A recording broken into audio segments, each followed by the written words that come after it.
तो आज की इस वीडियो क्लास में हम लोग फिर देखेंगे जो पार्टनरशिप का सेक्शन होगा। लगभग हम लोग लास्ट कगार पर हैं। जितने पार्टनरशिप से ऑब्जेक्टिव क्वेश्चन आता है वो अप्रॉक्स सब हम ले चुके हैं और आपको ये मालूम होना चाहिए कि सब वीवीआई क्वेश्चन हो।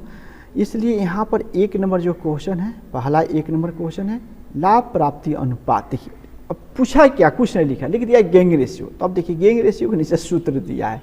अब आपको इसका मतलब लाभ प्राप्ति अनुपात का सूत्र क्या होगा, इसमें से चुनना है। तो लाभ प्राप्ति अनुपात का सूत्र होता है नया अनुपात माइनस पुराना अनुपात, new ratio minus old ratio. इसलिए इसमें जो एक नंबर आंसर होगा वो सही होगा। ठीक है, फिर दो में चलते हैं। दो में दिया है कि पुराने साझेदार का त्याग डैश के बराबर होता है। पुराने साझेदार का त्याग किसके, सूत्र में देखना है कि ये त्याग किसके बराबर होता है। तो पुराना अनुपात माइनस नया अनुपात जो होता है, अगर पुराना में से हम नया घटा देते हैं आज जो बचता है वही त्याग अनुपात होता है, इसलिए ये त्याग अनुपात के बराबर हो जाएगा। त्याग अनुपात का फार्मूला, यानी जितना आपने रेशियोज पढ़ते वक्त मैथ में फार्मूला यूज किए उन्हीं सब फार्मूलाओं को यूज हम यहाँ कर रहे हैं। अब उसके बाद हम 3 नंबर बात करेंगे। 3 नंबर पुनर्मूल्यांकन खाते को क्रेडिट पक्ष और डेबिट पक्ष के अधिकाय को कहते हैं। पुनर्मूल्यांकन खाते के क्रेडिट पक्ष को डेबिट पक्ष के अधिकाय को क्या कहते हैं। कह रहा है कि excess the credit side over the debit side revaluation account. कह रहा है कि पुनर्मूल्यांकन खाता जो बनाते हैं उसमें जो डेबिट साइड होता है और क्रेडिट साइड अगर अधिक हो और डेबिट साइड के अपेक्षा क्रेडिट साइड अधिक हो, मतलब डेबिट साइड कम हो और क्रेडिट साइड ज़्यादा हो, तो क्या कहा जाता है, तो लाभ कहा जाता है। इसलिए इसका आंसर सी होगा। चलिए उसके बाद है 3 से बराबर अनुपात कौन। देखिए ये अनुपात बराबर पूछा है कौन है, तो इसमें बराबर अनुपात हम लोग के ये वाला होगा, ये सी वाला, ये 3 कट जाएगा तो सब आपस में एक अनुपात एक अनुपात एक अनुपात एक अनुपात हो गया, ये बराबर अनुपात हो गया, इसलिए सी नंबर आंसर राइट होगा। उसके बाद हम बात करेंगे 4 नंबर क्वेश्चन में, 5 नंबर क्वेश्चन में बात करेंगे। ए बी सी एक फर्म के साझेदार है। डी को नए साझेदार रूप में प्रवेश होता है तो प्रवेश होता है तो कह रहा ए बी सी एक फर्म के साझेदार है। यदि डी नए साझेदार पे प्रवेश करता है तो इसमें क्या हो सकता है, पुराने फर्म का विघटन, पुरानी फर्म और पुराने साझेदार का विघटन, पुराने साझेदार के पुनर्गठित होता है। जब ए बी सी साझेदार या डी नए रूप में प्रवेश करता है तो इसमें होगा कि जो नए मतलब जो आपके पुराने साझेदार के पुनर्गठित हो जाता है और फिर से संन्यास करता है। समान संचय खाता हमेशा दर्शाता है। समान संचय खाता हमेशा कहाँ दर्शाता है, क्रेडिट बैलेंस दर्शाता है। ज़्यादा जनरल रिजर्व आपको देखिएगा अक्सर 100% आपको लायबिलिटी साइड में होता है, तो जो लायबिलिटी साइड में होता है वो क्रेडिट बैलेंस बोला जाता है, इसलिए यहाँ पर क्रेडिट बैलेंस ही दर्शाता है। अब देखिए ए बी सी एक फर्म के साझेदार है जो लाभ हानि को 2:1 अनुपात में बांटते हैं। एक जनरल क्षत्रिय को वे लाभ हानि को समान अनुपात में बांटने के लिए सहमत है। तो देखिए ये सिंपल बात है, ये आपको जब होगा तो यहाँ पर मतलब एक मैथ बनाकर इसमें प्राप्त और त्याग रेशियो निकालना पड़ेगा। तो इसमें 2 पार्टनर, एक त्याग करेगा एक प्राप्त करेगा, तो यहाँ निकालेंगे तो बी नंबर आंसर होगा। वर्तमान साझेदार लाभ विभाजन अनुपात परिवर्तन रहता है। वर्तमान साझेदार लाभ विभाजन अनुपात परिवर्तन से होता है क्या, उन्हें अगर वर्तमान साझेदार कोई नया पार्टनर फॉर्म में नहीं आए और पुराना पार्टनर फॉर्म के लाभ और हानि को बदलता है तो फॉर्म के पुनर्गठन या reconstitution of partners form chapter से नाम से जाना जाता है।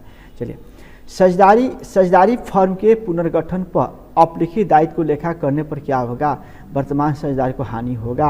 अगर कोई ऐसा लायबिलिटी जो फॉर्म के पुस्तक में नहीं लिखा गया है और वह लिखा रहा है तो उसे क्या होगा, तो उसे हानि होगा, वर्तमान साझेदार को हानि होगा।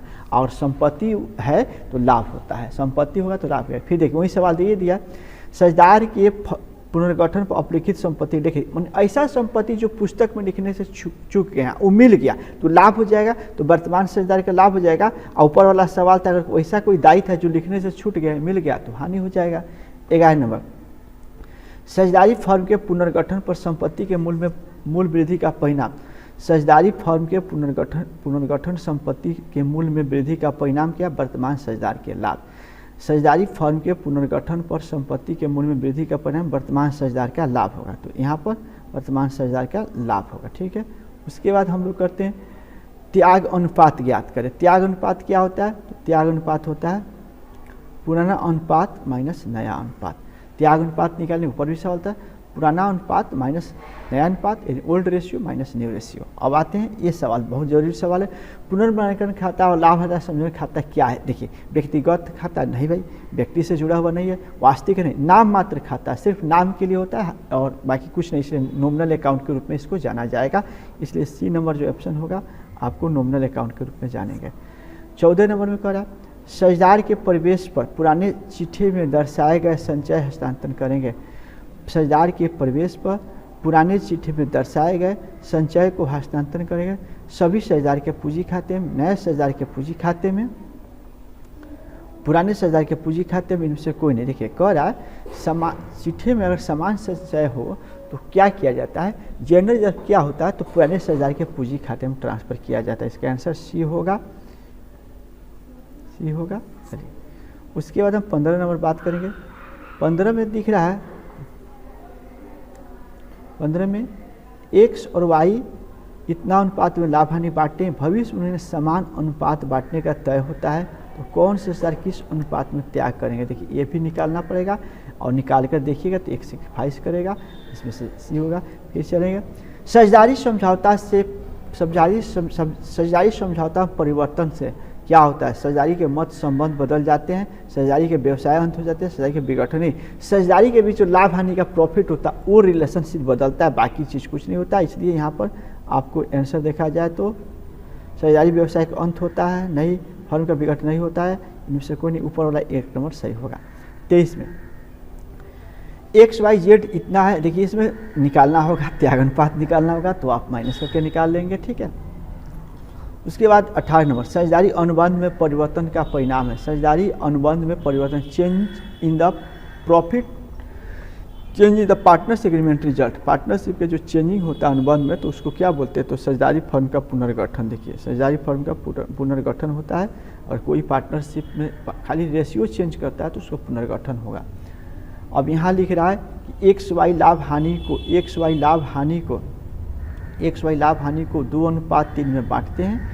1 जनवरी 2018 से लाभ हानि समान अनुपात में बांटने के लिए सहमत हो जाते हैं। तो त्याग अनुपात ये भी निकालना होगा, निकाल लीजिए कि त्याग अनुपात ओल्ड माइनस न्यू निकाल सकते हैं इसको। चलिए उसी तरह फिर वही चीज़ है, सेम 20 नंबर सवाल है, ये सारे मैथ है, निकाल लीजिए, कोई दिक्कत नहीं होना चाहिए। वर्तमान साझेदार के लाभ हानि व्यय अनुपात परिवर्तन से क्या होता है, साझेदारी फर्म का पुनर्गठन होता है। ध्यान रखेंगे वर्तमान साझेदार जो मौजूदा पार्टनर उनके हिस्सा जो बदलता है तो रिकॉन्ट्रैक्ट्स ऑफ पार्टनरशिप के नाम से हम लोग पढ़ते थे। 22 में बांटते हैं और ये भी दिया है, ये भी बराबर बांटते हैं और नया अनुपात दे दिया तो फिर त्याग अनुपात निकालना होगा।